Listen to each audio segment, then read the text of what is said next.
kung trip mo mag-swimming at mag-nature trip ngayong Holy Week, aba, perfect para sa inyo itong ninarayong Enchanted Cave sa Pangasinan.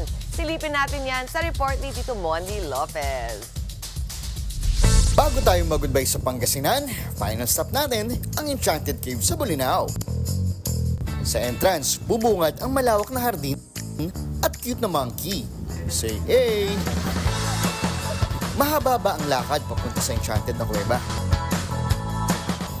Parang tinago ng kalikasan sa gitna ng mga puno at batuhan. Napampapogi sa mga feed, pamparelax pa sa soul.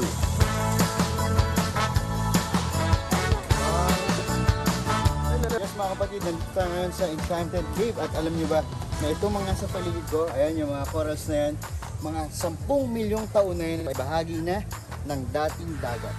Alam ko yan dahil nabasa ko dito, binasa ko lang.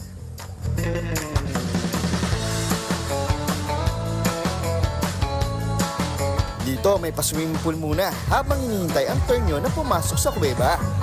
At kapag moment nyo na, life vest ready, helmet on. Sa kalusungin pababa ang hidden gem na pasyalan.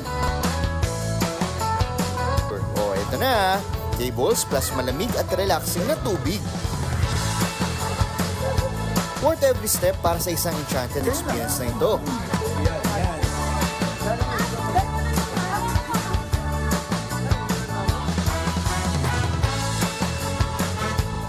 Sabi nga, tama muna ang hassle.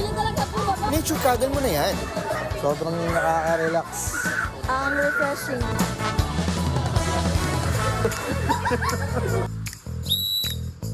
So yan, so after pumito ni Kuya, 30 minutes lang, then ibang batch naman. Para lahat ng mga kapatid natin ma-enjoy nyo. Sarap! Ang lamig. Next gala ulit. Mondi Lopez, News 5. Mga kapatid, Dimples Romana po, kumpletuhin ang inyong umaga ng mga kwentong puno ng inspirasyon.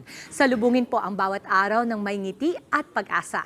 Kaya't mag-subscribe na po at mag-follow na sa aming social media pages ng News 5.